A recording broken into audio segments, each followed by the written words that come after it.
అనుదిన నిత్య జీవపు మాటలు. దేవుని నామానికి మహిమ కలుగునుగాక. దేవుని వాక్యాన్ని చదువుకుందాము. తండ్రి నాకు అనుగ్రహించు వారందరూ నా యొద్దకు వత్తురు. నా యొద్దకు వచ్చి వానిని నేనెంత మాత్రమును బయటికి త్రోసివేయను. యోహాను సువార్త 6వ అధ్యాయము 37వ వచనం. పరలోకమునున్న తండ్రి అనుగ్రహిస్తేనే గాని ఈ లోకములో ఎవరూ ఏదియూ పొందలేరు. యేసు వద్దకు రావాలన్నా దేవుని అనుగ్రహము కావాలి. ఎవరైతే తండ్రి అయిన దేవుని చిత్తము నెరవేర్చాలని ఆశపడతారో వారినందరినీ దేవుడు ఆకర్షించుకొని తన కుమారుడైన యేసునొద్దకు నడిపిస్తారు. ఆమేన్.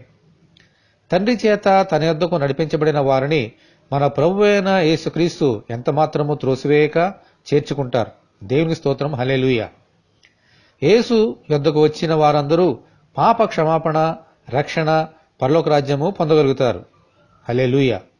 ప్రభువా, మా జీవితకాలమంతా మీ చిత్తమును నెరవేర్చుచు మీతోనే ఉండినట్లు అనుగ్రహించమని మన ప్రభు అయిన యేసుక్రీస్తు ద్వారా మనమందరము దేవుని ప్రార్థన చేసుకుందాము.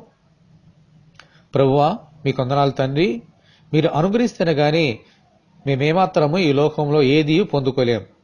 ప్రభువా, మీ కుమారుడు ద్వారా మాకు అన్ని అనుగ్రహించుచున్నందుకు దేవా మీ కొందనాలు.